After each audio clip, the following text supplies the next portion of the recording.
So today we are honored to welcome Mr. Krishan Batra to our session. China appears to be leading the race in EV, whereas US is at the forefront in the AI race. Where do you see India in this? The way I see in India is more in the solution part, because obviously, as you rightly said, around EV part, China has picked up in a big way, like the Boyd and all those things around. America is particular about AI, but India is now moving into chip industry, semiconductors, and then second, I would say around is the solution for AI. This is where I think I met few IT companies some time back, just 2 weeks back, and we were doing a program for them. So they're also switching over into this direction as well. So that's where I feel India has a big edge over this area. One of the top OEM auto manufacturer in the country. I met them 3 years back, and they said that, Karan, we are not benchmarking anything right now, but we've got a mandate from the top management from out of India. I said, okay, fine, we'll help you out in, doing the price benchmarking. So initially they signed up for about 10 commodities. They started putting up the agreements with their suppliers that going forward no more negotiations, rather let's put up the name of the supplier in the contract, and if they say that the prices have gone up, then you also increase the prices. If they say the prices have gone down, then you also decrease the prices accordingly, right? It saves time, and at the same time it's more effective, and it saves on everybody. It works basically. So they started implementing 10 products. Today they're doing it for almost 90 products, right? And they're asking me for products that I never imagined that even anybody would want to benchmark. For example, sand. They want to benchmark sand prices. So I mean, the way I see the market changing, do you think there's a shortage of skill? There is shortage. How do we address it? We need to train more and more people around. Because I see some people working in my office around, they have with the IT background. Their knowledge on, even after doing master's and bachelor's level, their knowledge on AI is limited. How to design algorithm. And algorithm is a key thing. If I want to design algorithm for any activity of procurement, let's say supplier selection, supplier evaluation, contract formation. So contract formation, I want to see what contract risks are there. Now converting them into algorithm, that mindset is, you need a good blend of subject knowledge and IT side, and then a good mathematical background. FTA, free trade agreement, is a way to survive now. Without that, hoping that global, in the good old days, everybody thought, okay, there's a WTO, there's a global thing. But WTO also, people were taking the benefit of it around. Either by subsidizing, by this, and then saying, guys, as per WTO guideline, I have the right to sell this thing around. With AI increasingly, capable of automating coding and other, traditional outsourced functions, I'm sure you must have seen there are so many platforms that have come out, and so many people have given the statement that coding will be done by AI in coming months. Do you think that this could become troublesome for companies like TCS or Infosys, who have had, who have been employing thousands of people or lakhs of people? Do you think it's a challenge for them? Certainly it's a big challenge around. And AI, because I'm also using in my office around from my website. So something which I used to take 5 days, now I can do in 2 days, 1 day. So that means I become more efficient. I'm able to use my resources more effectively. The big companies who are big exporter for the India side, with all the IT sectors, now they have to see that first thing is the problem is coming around at the beginning level, from the college people when they come around. That need has shrinking now. What they need people at mid-level, at the high level. But the skill part, keeping in mind, I think there's a big challenge for them how to cope up with this. So I know when I was there around, they were doing some advanced training for them in the field of AI and including on sustainability side. So they are moving in those directions.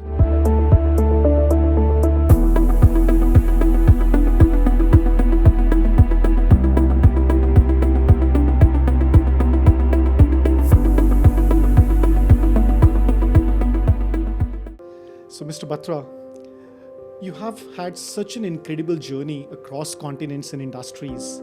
Could you share a little bit about what initially drew you to the field of supply chain and technology? Very excellent question around, and I think it's very timely for today's generation, I would call. When I look by my journey of around 5 decades, because I passed in 72 my master's from IIT, at that time, hardly anybody was moving into procurement and supply chain. Supply chain is a marriage of many things. One, system thinking. It's not a silo thinking, it's a system thinking. How the material will be made, how it will be processed, how it will be shipped. And the second was integration of various activities around. It is not that I'm dealing with procurement, I'm dealing with logistics, I'm dealing with this. Customer doesn't care for all that thing. So integrating all the activities around. And the third thing which also prompted me was innovation word, which has become very popular now. And I felt it, guys, all things are there. System thinking is there, integration is there. And then from that onward, now I spent 4 decades. I never looked back. And that's my passion. Even at this age now, I'm still going after this. Thank you. So as a founder of United Nations Standard Products and Services Code, a global standard still being used widely, what was the inspiration behind it? Inspiration for that was, I was heading a research and development department of supply chain in Denmark. And my job was to compile the data from 166 country offices around, how much they spend, and on each item by item. We were buying around close to 60,000 varieties of goods and services. We were spending around $15 to $20 billion a year. And on top of it, we were using 3 languages around: French, Spanish, and English, which is allowed in the UN, which is good. But the question came, the way we write English, whether it's Indian English, whether it's American English, whether it's African English, all the way they write. The alphabets may be English, but the wording could be mixed up around. Computers could not make any head and tail. Are we talking the same thing? And after building this, honestly, I would say I never looked back. Something which used to take us 3 to 4 months, then I could do it much quicker in a month's time around. So that was the advantage. And now I find this is world standard now with the SAP and Oracle. And everywhere we talk around, even with the help of AI, I can do the classification and coding. But still, if you have a UNSPSC and AI, it will have a perfect blend around. Absolutely, absolutely. I still know a lot of people who are still using it, and so it's a wonderful, wonderful code what you've done. So a lot of people wanted to know that, how did you land up in United Nations? As I said to you, initially I had worked with Government of India for a few years. I did some projects in Egypt. I did some projects in Ethiopia in those days. So those Ethiopians were looking around how to start manufacturing, make in Ethiopia. So we had a tie-up of them with many small-scale companies in India, making batteries, making cycle components, making this. So that word has already gone to the UN. And by the time I was studying in the US. So I had a chance to work with Carrier Corporation. I had a chance to work with Pratt Whitney. And then there was an opening and somebody knew, Krishan has done this. He said, Krishan, we want you back here. Is it possible? Then I never looked back. I said, what can be better than this? So I joined the UN, and my first posting was in Geneva. And then later on, I shifted to Denmark as the Chief of Research and Development for Supply Chain. And then after that, I went as a director to the headquarters and became the chairperson. And that's a long journey around that. Your leadership role at United Nations led to major supply chain reforms and ERP implementations globally. Do you remember a moment when a decision you made had a real-world impact, maybe got medicine to a crisis zone or solved a big bottleneck? If you look at the procurement process, broadly, it is around 17 steps. If you look around, somebody has to make a requisition, somebody has to approve the requisition, somebody has to do the budget allocation, then somebody has to find sources. If you go with all the steps around, outsider people think it's a one step, but technically it's a very bureaucratic steps around. So when I joined UN, also I found there also a lot of bureaucracies around. I did my costing of procurement process in 1999. When I was going as a director to the headquarters, then I said, guys, let me do my costing part of it. And the costing part we found around each purchase order process, from processing cost, from beginning to end. The persons who are involved, their salary, if I take of 10 minutes, 20 minutes, it came around $105. And if item is of $20, I'm spending $105, looks like a dump. So this is where then we thought, okay, now there's a need to digitize it. And that's where the whole game started with digitization. And once we started digitization, the very first step we took around ERP. So ERP helped us to cut the cycle time. But again, ERP was again a silo. One silo for acquisition, one silo for purchase order, and one silo for payments. So basically 3 islands around. Between them selecting suppliers, that was a nuisance. But still, I would say, it helped us to find the supply sources much quicker, place the orders quickly around, and sometime, like we had 1 or 2 cases, I was telling Karan also, before the program started around, we had an earthquake in one place around. Why only one place? I would say many countries around, wherever there used to be disasters, we have to be very quick. More the life are lost, I'll be the question mark around. So this is where we did ensure that the deliveries are made exactly. If today it has happened, should be there within 24 hours. That's the way we worked around. So I think that we were able to achieve here. Great. Okay, so while China has appears to be leading the race in EV, whereas US is at the forefront in the AI race. Where do you see India in this? The way I see in India is more in the solution part. Because obviously, as you rightly said, around EV part, China has picked up in a big way, like the Boyd and all those things around. America is particular about AI. But India is now moving into chip industry, semiconductors. And then second, I would say around the solution for AI. This is where I think I met few IT companies sometime back, just 2 weeks back. And we were doing a program for them. So they're also switching over into this direction as well. So that's where I feel India has a big edge over this era. So with India investing in domestic semiconductor manufacturing, what supply chain bottlenecks or risks must be mitigated to ensure its success? The biggest one is, if you look at the chip part, it's got 3 parts around. First thing is the design part. Second is the fabrication part, the foundry. Now, we don't have any good foundries around. Chip design also, we are working for many companies in the US, designing here a little bit, but still we have a lack in the knowledge of the chip design. So chip design we need to strengthen around. Foundry we need to come up around. I think people like Macron, others, they're working on it. I know in the US it's a golden foundry. So there are many foundries around we need to set up around. Then the last would be coming with end product on chip. So for this we need to train our people around. Skill has to be built up around. So I think there's a long way to go for that. Okay.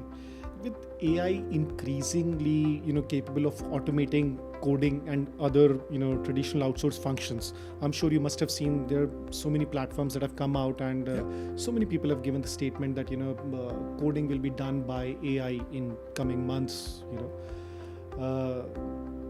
Do you think that this could become troublesome for companies like TCS or Infosys, who have had who have been employing thousands of people or lakhs of people, right? So do you think it's a challenge for them? Certainly it's a big challenge around, and AI, because I'm also using in my office around from my website.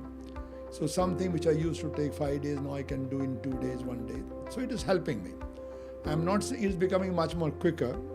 So that means I become more efficient. I'm able to use my resources more effectively now.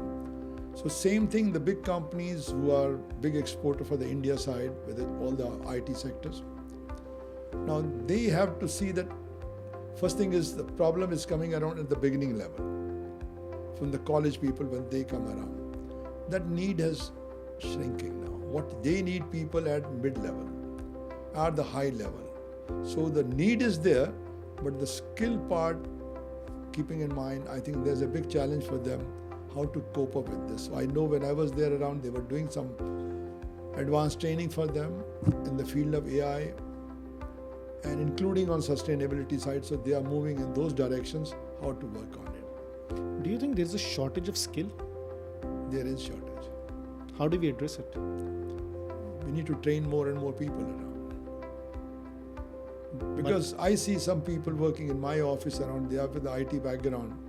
Their knowledge on, even after doing master's and bachelor's level, their knowledge on AI is limited. How to design algorithm. And mean, algorithm is a key thing. If I want to design algorithm for any activity of procurement, let's say supplier selection, supplier evaluation, contract formation. So contract formation, I want to see what contract risks are there around. Now converting them into algorithm, that mindset is, you need a good blend of subject knowledge and IT side, and then a good mathematical background. So that I think needs a big thinking.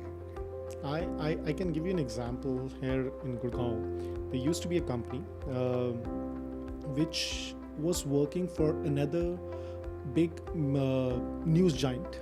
Their job was that they whatever news they get for the platform, they will review and they approve that yes, the content is fine, there is no violations of the principles and the guidelines, and then they allow it to publish. Roughly about 1,000 people were working, right? If I'm not wrong, probably about 7 or 8 months back, that original company, news company, they automated it all through AI and they fired all those 1,000 employees. So how do we address this? I mean, they were purely doing operational function. Those people who are in a pure operation function like a BPO type are collecting data and transferring the data. It's a purely operation. So their own input was very limited. So in the process, yes, but if they want to go up one level to do the analytics, to do find what is the trend in the future, what can be learned from this, then they need more people around. So if the job is purely operation, then you are right. I mean, there's no second thought about it. It's just like in the good old days manufacturing, like in the car plants, when we were doing the welding of the automobile, we used to have many people around. But now there's only one robot does the welding of the car around. So certainly those jobs are gone. There used to be a nara that, roti kapda makan, right? That has already been fulfilled, right? That part is covered. That part is covered. Now, people have given their children house, car to drive, mobile phone, and enough to survive, right? So, is it that their hunger to learn new things, take on challenges, is going down because of that? I would say yes, because I see I can compare my own siblings, I can compare my own families around in the abroad. In abroad, people are still struggling, despite having a good job there, but they have to struggle to survive in that job around. They work hard. Like my own daughters, they're all from Ivy League and they've been studying to Harvard, MIT, but now to keep active, they have to learn all the time. The desire is there because they have gone from this country to that country, and to survive, they know very well our future is here. They work hard and learn around. Here, people, once they got the house, they got a food, they say, guys, they sit back. So I think there has to be hunger. If there is no hunger, you will never learn. Exactly. Absolutely. Very recently, India had announced the imposition of 12% safeguard duty on steel imports, certain products. How do you evaluate this move in terms of protecting domestic industry and strengthening internal manufacturing? And do these kind of measures really are effective? They are effective. If we don't do it, we are losing the steel industry. And there are many people don't think that even if you talk of China or other names around, we may call them communists and capitalists. Both mindsets are there. And they see, guys, okay, now our production is higher, they say. Now India is the next market around. So they would like to dump it here. So dumping is nothing a new words around. It has been going for ages. So if somebody is trying to dump at a lower price, but we have to protect, so we have to give it. But doesn't mean that we have to become lazy on this part, but then we have to really look around how do we improve our productivity around? How do we cut our costs around? So the government side, okay, they're given you for a short measure, but then the instruction should be given, if I'm in the steel plant, guys, improve your productivities around. So that part also is important. Remember the gap I've seen. I visited the steel plant of Korea long back. So when I saw their plant around, they were having only 10,000 people doing 10 million tons. And we had a full city of Bokaro and millions of people with only 5 million tons. So efficiency part, we cannot ignore it. Just to protect the job, just to protect this, we don't have to become inefficient. Certainly for short measures, 12% per whatever we are giving around support, fine. But later on, they have to be cut short. Guys, improve your productivity. So, in light of the US-China trade war that's going on, where this protectionism is what I can see, that Trump is trying to put tariffs and save the local economy or the local domestic manufacturing is what he's trying to push. Do you think this is the right move for US? It's a different way to look at it. I will still call as a right move because he wants to. His own people are losing jobs. So he does not much about manufacturing at all. So, and they are not in Americas, which I see from my generation time, there was a desire to study higher and higher. Now many of the jobs people from Korea, India, others have taken over on the education side. Their own people are still left behind, some of them. So they need to create some job in the manufacturing as well. So his desire is to create. I know it's not easy, but he's trying to shake up around because if I look back in 50s, 60s, 70s, there was hardly any manufacturing here. As I said in the beginning, 60s, 70s, America was the hub of industry. Now he wants to bring back something. So he's trying to do it around by creating this type of shaken up. People are shaken up. It's not that we may call he may be crazy, but no. America is shaken up. I know, but China is also shaken up. India is trying to cover up now all governments. So I would say he's trying to create interest. Now he's again taken 2 steps backward. But on the long term, I think he may create some manufacturing hub. Do you think that this change, this protectionism is temporary, or are we entering an era which is for the long term, which is more fragmented and regionalized supply chain? I think you touched the very point, and this is already happening actually. America never noticed it. Europe was already regionalized, more or less. UK went out of it. So there was a regionalism, and now Asia also was doing, China was doing around. So now India is also talking of make in India, made in India. So in one way we are also becoming regional. So globalization, if I look around for a poor country, will never become global. If I'm an African guy, I know I cannot compete any one of them because their volume is so big, the batch size is so big. How can I compete sitting in Nigeria, Kenya's? So I have to depend on them all the time. So I think regionalization people are thinking about. So I think that's the future to go. But is it for the short term or for the long term? I would say long term. It's the way it is going is a long term now. That as BRIC nations explore, alternatives to the US dollars, right, and consider transacting in the local currency like yuan or INR for that matter, right? What implications might this have on global trade? And is this even viable, first of all, Viability is one thing, the BRIC also control. Let's look at the bigger picture first. Okay. The world GDP is around $115, $120 billion. America controls around 40%, roughly 35-40%. So they are the big chunk. Then come the Europe. Then come China. Now, if I say among the BRICS also, China controls 60%. India may say, okay, I'm proud member of BRICS, but who gets the benefit? China. But are we finding them very friendly with everybody around? Or they want to control the whole world around? Under that situation, heart of heart, I will say no. On the top of it, I say yes, we should have our own. Still, I would say America is the one big one. We cannot. Every one of us survive on that. Our economy, our Indian economy also survive on that. So we need their blessings around. Many countries need their blessing. Europe is also having already euro. So I think at this stage, it's too early to think on that part. But at the long term, I know very well we are promoting UPI. China is also promoting something like UPI. Yuan is there around. Now our currency is accepted now in Singapore, Nepal, Dubai, Bhutan.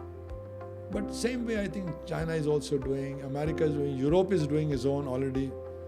So that part is coming. So for the time being, I would say the dollar will still remain supreme. But do you think that there is a need for a global currency? I mean, this was the concept when the cryptocurrency came around. And I was in the US that time, so the cryptocurrency came with that approach around the B2B. We could do, I do my transactions with the blockchain, and the last payment goes through this one. So that part, the problem became that this is very slow still. I can do with blockchain only 7 transactions per second, while with the normal systems, I can do hundreds of them. Yeah. So the speed is so low, so that is not going to happen immediately until we move into Web 3. So today, in the good old days when 90s came around, we had Web 1. So Web 1 we could do emails. Then we have Web 2. So Web 2 came with the e-commerce around.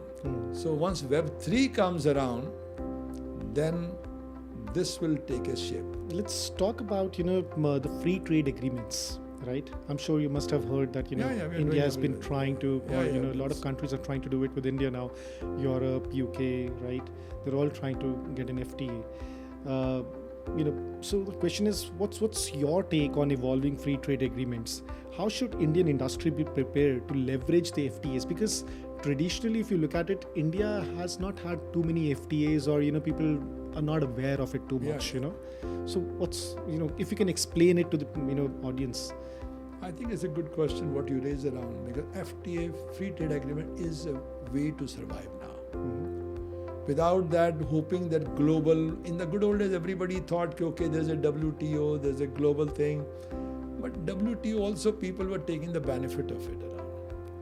Either by subsidizing, by this, and then saying, guys, as per WTO guidelines, I have the right to sell this thing around. So, but now when we are finding many people were misusing it around, and the global concept is breaking out now after the recent, whatever Trump has done around, because they have to survive back also. They have to create job for the American as well. So keeping that in mind, I would say FTA is a wonderful approach around. As on now, it looks around. We are done with UAE. We are doing with America also. We are working on. So some sectors we could do it around. It is said that if FTA is signed, it may lead to job losses. One has to see a bigger picture. I think this has been the history we have been seeing. When I used to remember the time when computers came in India, everybody thought the job losses of the guy who types, the job who's taking the dictation.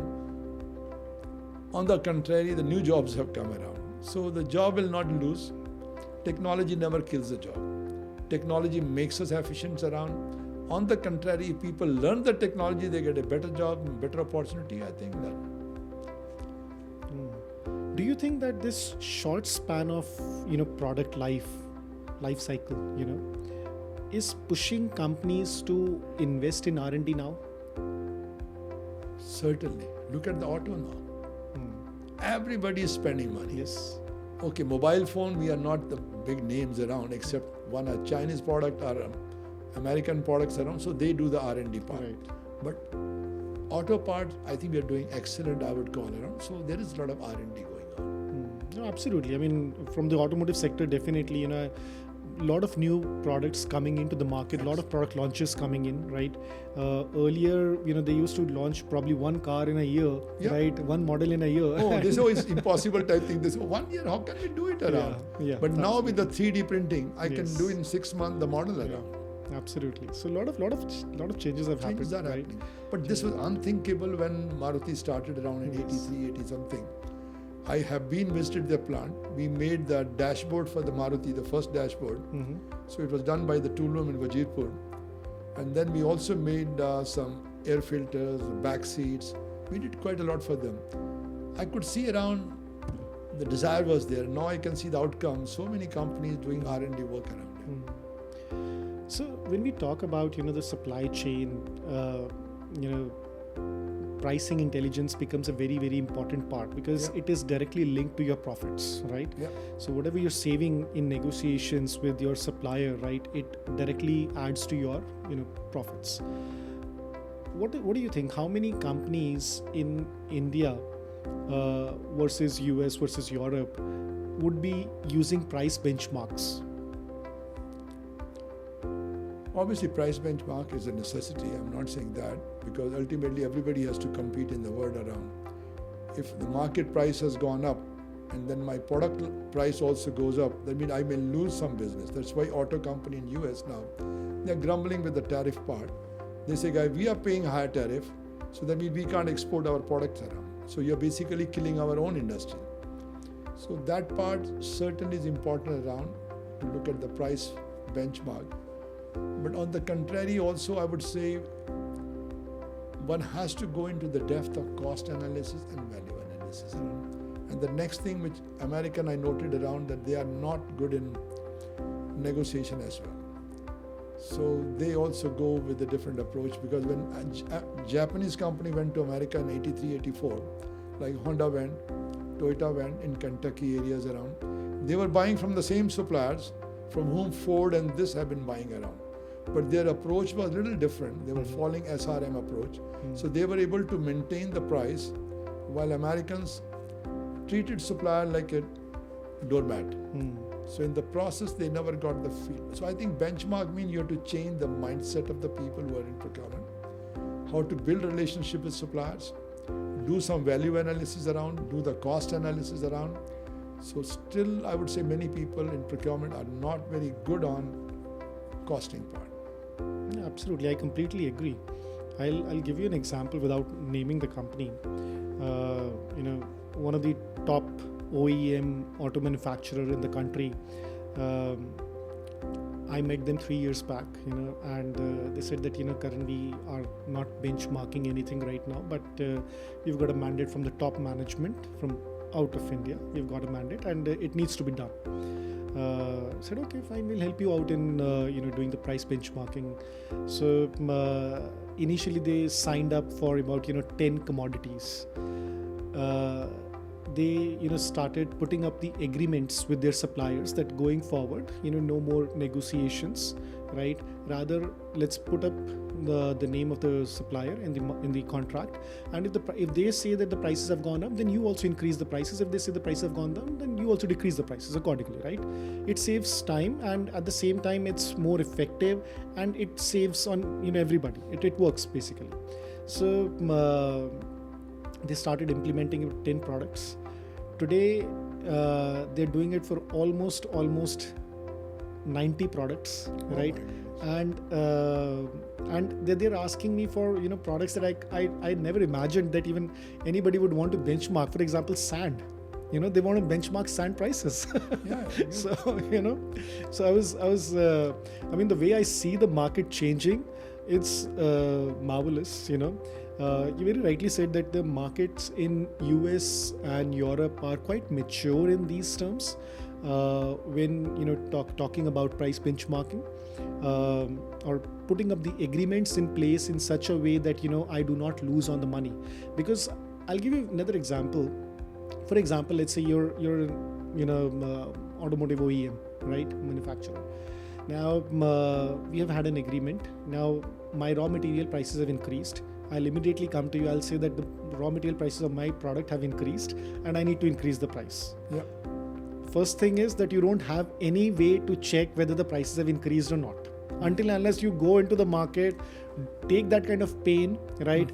And then come back and yes, you have, the prices have increased, you can increase the prices. But how many times can you do that, right? But then once I've increased the prices, now then what if next month or next to next month the prices of my raw material goes down? Do you think I'm going to come back to you and I'm going to tell you that the prices have gone down and let me reduce it now? I'm not going to do that. Correct. So that's the reality. No, I think you touched a very excellent point. I think, and this is where I again want to congratulate you. You did an excellent job in the area of chemicals and petrochemicals. So even I was wondering around how you, I was going to ask you even on the same thing, because that is a wonderful thing which you give on a real-time basis, the cost structure. If I want to buy any petrochemical or any chemical or any plastic, so you have the data of all the big players, supply side, demand side, everything. So whatever information, if I'm in the business, I can go to your system, ChemAnalyst system, guys, okay, give me the trend on this price. How is the demand going to be there? Which month demand goes down? Which month demand picks it up? Which is the best season to buy the things around? So I think it's a wonderful tool. And in one way, I was going to again tell you that in procurement, the very first step is market, the market analysis. And you guys have taken up that. And I would say now you should expand other steps of procurement to cover end-to-end other thing as well. Absolutely. That's what we plan to do. Okay, great. I think. All right. So I wanted to ask you something about ISM India. So though ISM is very popular in US, right? But for the Indian audience, right? So what is ISM India? How has it grown under your leadership? ISM stands for Institute for Supply Management, which was set up in 1915 in US, in Arizona, even before Harvard University started MBA program. So they started this because they understood that procurement is a profession. So they built it up, and it was more as an association type, non-profit bodies. And then later on, they have spread the same message to other countries as well. From procurement, they became supply chain management. Now they have a certification program. So we took it up. So when I was coming from the US back to India, we got in touch. He said, Krishan, would you be eager to promote this concept? I said, no problem. I'll be happy to do it because I used to head some of their activities in New York. So we started, I took up this in 2011, you could say, we started this around. Initially, our aim was to collect the data, and I was out of touch from India for many, many years. So I wanted to see really, but I had the feeling of India, that's why I can say. So I saw that guys, majority of the procurement, still people background was very low. If I come with it, initially I launched certification of CPSM from USA.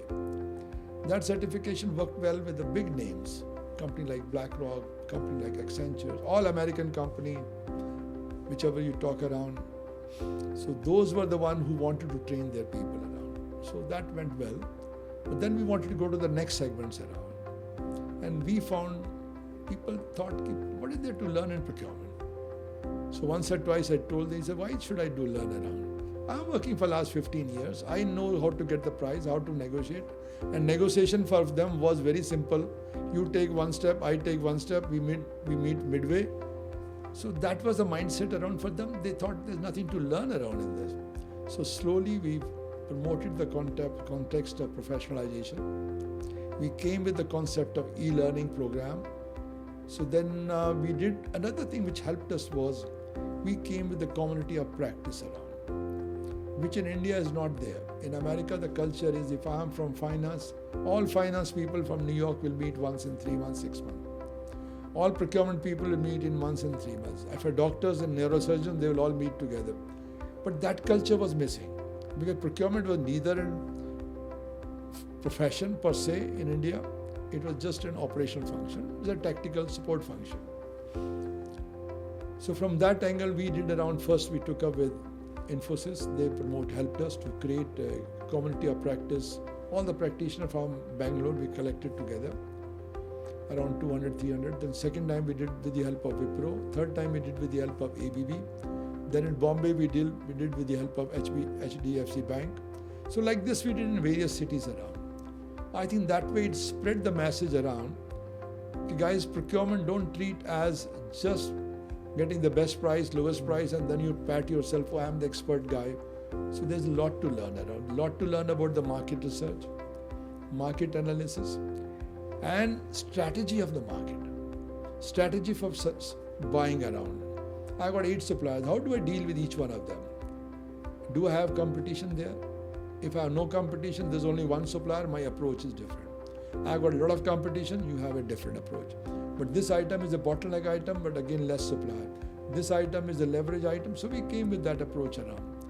So I think that helped us to convey to them, even Ericsson and here, the head of the Ericsson here, he said, Krishan, why do I need this around? But then once the GM joined it, down the line, everybody went through it. So then we came with e-learning part, we came with other programs as well. So now we are doing conference, we are doing award ceremonies around. So I think people wound up getting attracted to this, and now we are not sticking only to procurement. We are widening the role procurement and supply chain, so covering end to end. Nice, great work.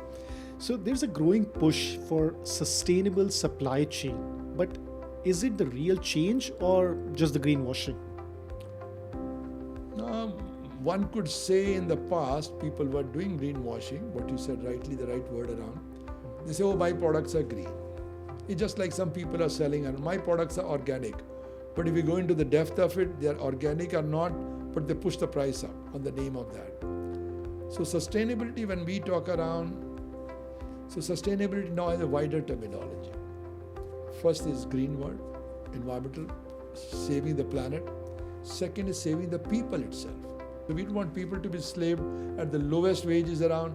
Are they being given the right protection in terms of health and safety and all the things around?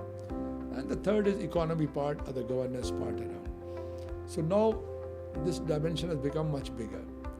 I would say the driver for this is more of Europe. America has again taken 2 steps backward on this.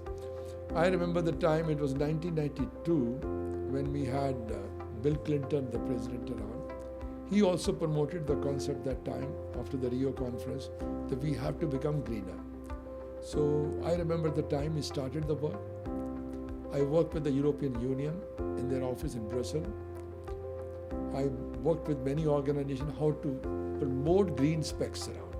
So that time the focus was only on green procurement. But now the dimension has increased with the Europeans. They say, guys, green is one thing. The product is green, but if you're killing the people, not giving them the safety, not this, that also has to be looked into it. Then economy part also came up around. The price should not go up. So I think it is picking up. I think in India, at least I've seen many companies, I've worked with few of them. I've worked with Vedanta, I've worked with Infosys, other companies as well. Now they're very serious about those who are exporters. They know very well, even if IT exporter, if they want to export to the Europe next year, they will have to pay carbon tax if it is not. They don't care what India says. India may be saying our target is 2070. China may be saying 2050. Somebody may be saying something.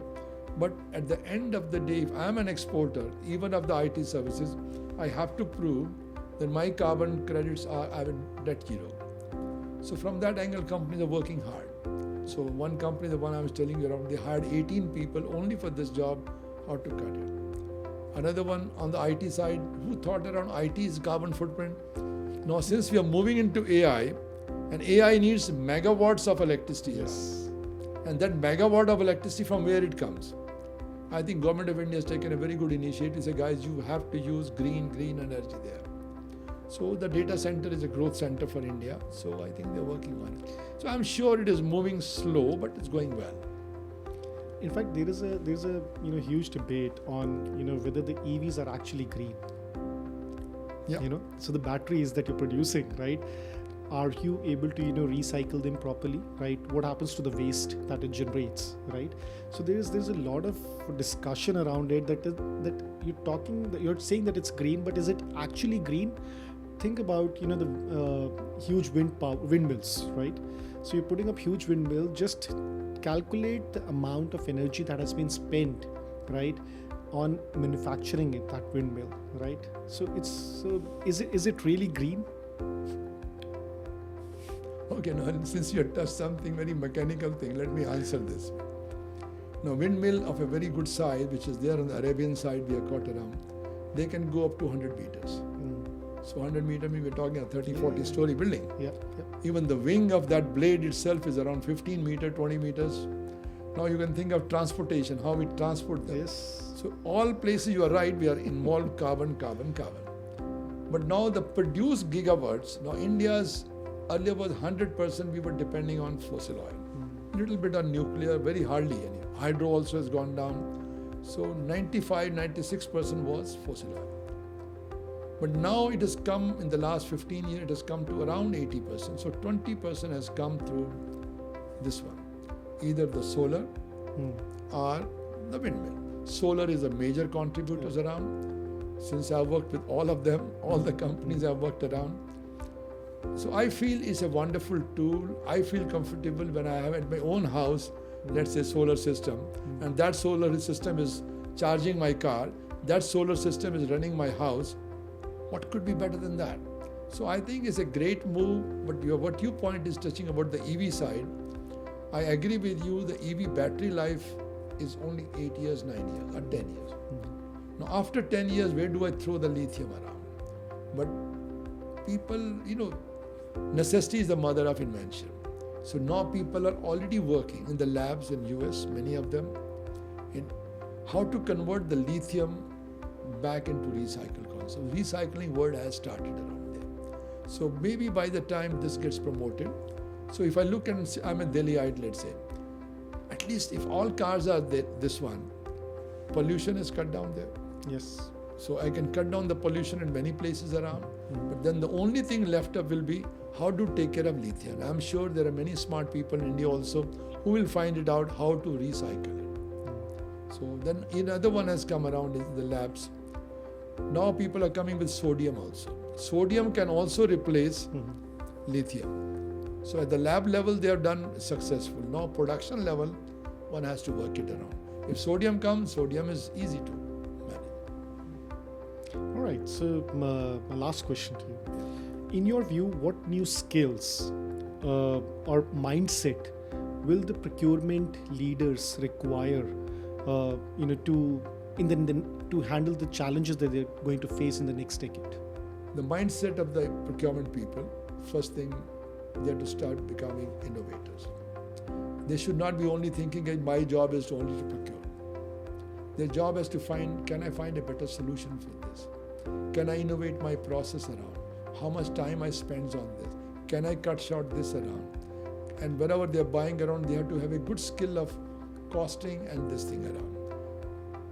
If I put again a little bit going back to the education at our college level, when I passed out from IIT, even I also felt, what did we learn around 4 years? I'm a mechanical engineer, I learned this. But what do I do with that? I have no idea about the finance. I have no idea about the psychology of the people, how I deal with the people around. I have no idea about the legal side around. That means I become like a robot to do something, but nothing much more concrete around. So mindset, if I would say around, first, it should be solution oriented, innovation side around, and then I think they should always look around what way we can do better, keeping in mind sustainability issues around.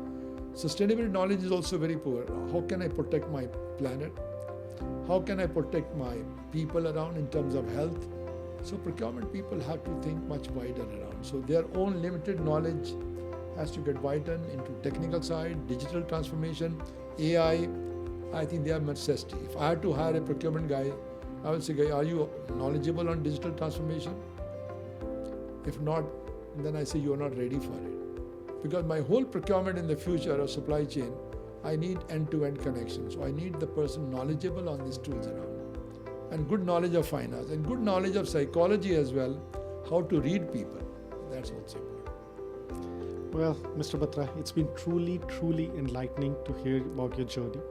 Thank you so much for your time today and to enlightening us, giving us the aims for the future. Thank you so much.